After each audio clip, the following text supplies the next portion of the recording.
Época colonial en Centroamérica. Están en sintonía de la franja educativa Aprendamos en Casa. Ha llegado el momento para todos los chicos de séptimo grado que se sientan cómodos y por favor pongamos atención. En ese sentido también vamos a pedir apoyo a toda la familia que esté acompañando a los alumnos, a los chicos que estén en sintonía de Televisión de El Salvador o a través de los medios digitales donde también se están transmitiendo estas teleclases para que colaboremos y creamos un ambiente de confianza y sobre todo de concentración. Es importante mencionar que esto es un apoyo, una herramienta educativa para todos aquellos que están siguiendo las guías y que si ustedes gustan pueden tomar apuntes. Sin embargo, la recomendación es que ustedes se sientan cómodos y pongan atención a cada uno de los datos que nosotros vamos a estar compartiendo con ustedes.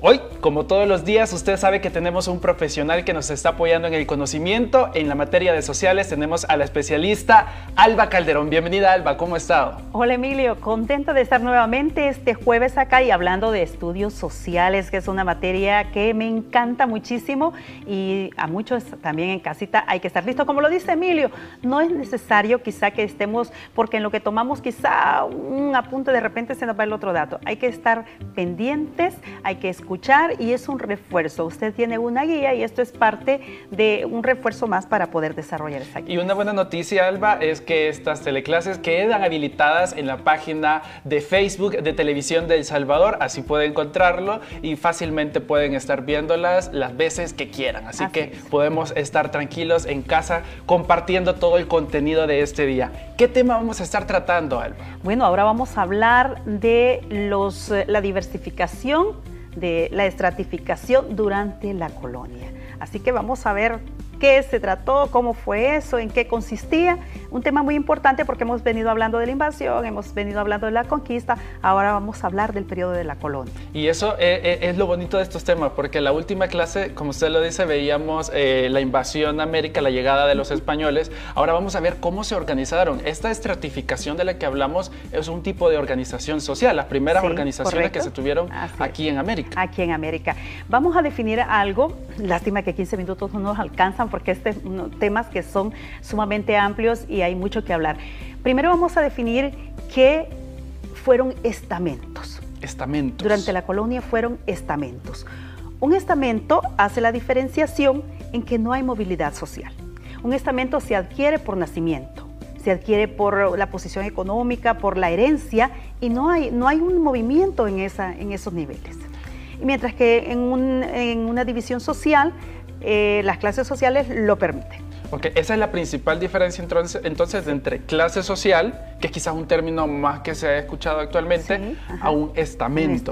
¿Quiénes formaban parte de los estamentos en aquel momento? Bueno, vamos a hablar un poquito entonces para llegar a eso de la colonia. Después de la llegada de los expedicionarios, se establecen la conquista y todo lo demás. Hay un establecimiento, con el tiempo se van dando los virreinatos. Se llega a 4 virreinatos en América: el virreinato de Nueva España, el de Nueva Granada, el virreinato del Perú, el Río de Plata. Entonces, estos tenían a cargo el control de todo lo que sucedía en América. América era parte, ¿verdad?, en un primer momento de la península ibérica, luego que después se llamó España. Luego, con el establecimiento, hicieron su institucionalización. Crearon sus jerarquías, sus órdenes, sus instituciones y bueno, habían los virreyes, los intendentes, en fin, una serie de personas que estaban a cargo de todo eso. Ahora, en España había necesidad de que el control de todo lo que sucedía en América estuviera bien controlado. Entonces comienzan una serie de autoridades y de personas a ejercer, ¿verdad?, todo el control. Y vamos definiendo las clases, pero pasemos entonces a estos estamentos. En la cúspide de una pirámide, veamos la pirámide, en la cúspide estaban los españoles. A estos españoles se les llamaba los peninsulares. ¿Quiénes eran los peninsulares? Los que habían venido de España, propiamente dicho. Ellos ocupaban los cargos más altos administrativamente, cargos políticos, eran personas estudiadas, personas de la nobleza, el clero también que venía, la iglesia, ¿verdad? Estaban en la cúspide. En lo más alto de la En lo pirámide. más alto. Los españoles ni siquiera les gustaba tomar el sol para que su piel no se viera oscurecida de ninguna manera, porque el clima en América es diferente. Sí. Entonces, ellos ocupaban la cúspide.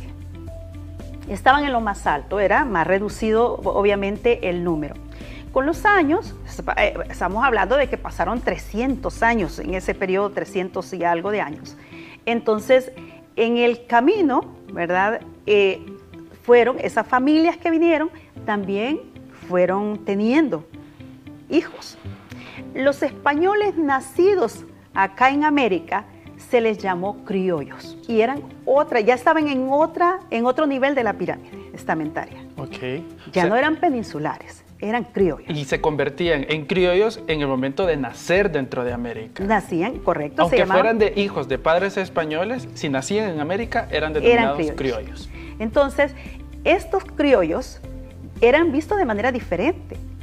Ya no podían acceder a los cargos que los peninsulares tenían como tal. Sí se profesionalizaban, estudiaban, por ejemplo, se iban a la Universidad de Guatemala, de San Carlos, se iban para Francia, se profesionalizaban, hacían algunas licenciaturas en cánones, en fin. Entonces, sí se profesionalizaban, sí alcanzaban un grado económico, por ejemplo, agarraban las haciendas, ¿verdad?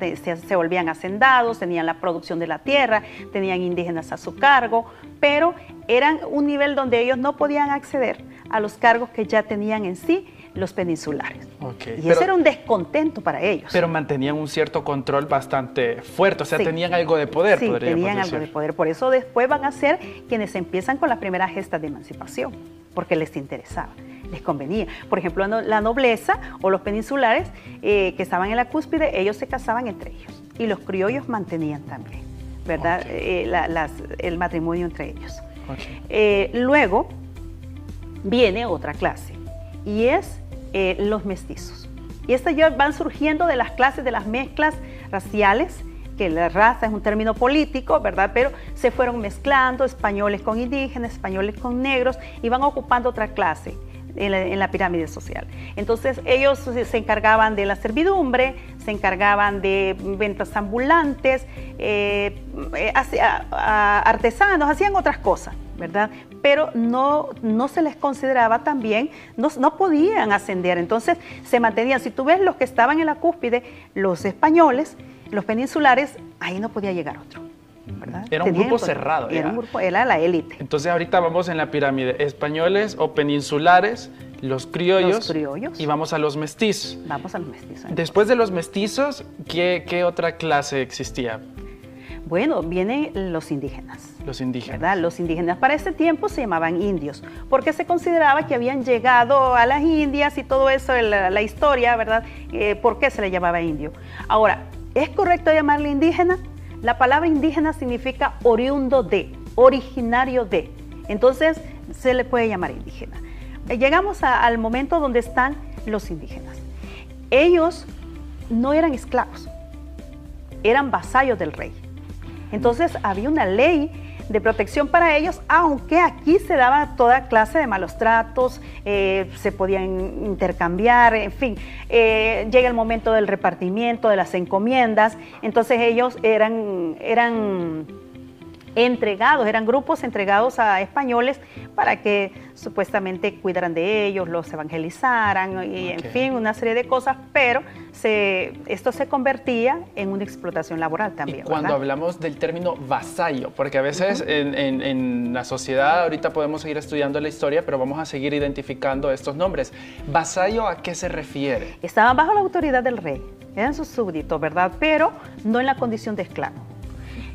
Mientras que los negros sí ocupaban la condición de esclavos y eran la base de la pirámide de lo más amplio. O sea que podríamos decir que los indígenas eran aquellos que obedecían las órdenes del rey y seguían direcciones de él directamente. Es que llega un momento que ellos, por ejemplo, para 1831-32, cuando sucede lo de Anastasio Aquino, él se proclama rey, porque ellos tenían una figura del rey. Entonces van pasando, acuérdate que te estoy mencionando 300 años. Entonces se va estandarizando la idea de rey. Entonces ellos ven algo ya, algo como normal, ¿verdad? Ok. Bueno. Y mencionaba la parte de los esclavos. Ahí me llama la atención que siempre se va manteniendo el hecho de que se mencionaba en aquel tiempo donde se nace esclavo, se muere esclavo. Sí. Eso así era. En la ley del vientre, el que nacía esclavo era esclavo para toda su vida. Solamente si el amo se moría, se le adjudicaba la libertad. De lo contrario, no, ¿verdad? Entonces, esas eran las clases que existían. Hubo, como te digo, 15 minutos aquí se nos hacen muy cortitos, pero hay mucho que decir. Ahora, por ejemplo, hoy en día, tú me preguntas, ¿cómo se hace la relación? ¿Cómo se establece una relación? ¿Hay alguna figura que se pueda comparar a lo que sucedía en aquel momento? Bueno, clases sociales siempre hay. Hay una posición de dominantes y dominados. O hay unos que están en una situación económica diferente y los más desfavorecidos, los más desvalidos. Los hay. Hay una figura, por ejemplo, los obispos eran nombrados políticamente, ahora ya no, ahora solamente hacen una función eclesiástica. Entonces, anteriormente no. Había una injerencia muy fuerte con el gobierno del momento. Entonces, todos esos elementos hoy en día mantienen algunas características porque siempre siempre hay clases sociales, hay diferentes clases según los autores. Para citar algunos, por ejemplo, Weber hace una relación de clases sociales de acuerdo a los niveles de poder, Max Weber. Si hablamos de Carlos Marx, establece una relación según los medios de producción, pero en fin, ahora hay una serie de clasificaciones que no nos vamos a meter en eso porque eso es otro tema, pero sigue habiendo clases sociales. Perfecto, ahí estaba. Para manera de ir concluyendo este tema, entonces debemos tener claro de que había una pirámide social, podríamos llamarla así que se denominaba estamento. Contrario que no pasaba uno, no subía ni bajaba. Ok, contrario a las clases sociales de ahora que posibilita una transición. Sí, ¿verdad? Puede ser que una persona que estudie, que se profesionalice, que trabaje, que tenga su negocio, pueda subir en esa escala. Puede ser. De lo que hemos hablado anteriormente, ¿cuáles son todavía los vestigios que quedan de estos estamentos? Porque a veces nosotros podemos escuchar figuras de reyes todavía en el mundo e incluso lugares que dependen de estos lugares. Pero la figura de rey ahora es más diplomática, ¿verdad? Es muy diferente. Sí, están supeditados, hay un ministro, un primer ministro, entonces la figura es diferente. Antes tenían el poder económico, político, social. Era diferente. Ahora, hoy en día, no es de esa forma. Por ejemplo, los gobernadores se eligen por elección popular. Anteriormente eran nombrados por la corona, por el rey. Muy bien. Un mensaje, Alba, para todos los chicos que nos están sintonizando y todo El Salvador que se ha unido a través de la transmisión de televisión del Salvador. Bueno, decirles que hay que estar pendientes siempre de la teleclase. Tenemos este medio para poder garantizar la continuidad educativa. Es un refuerzo para cada una de las guías que ustedes hacen en casa y es muy importante que todos estén pendientes de esta señal.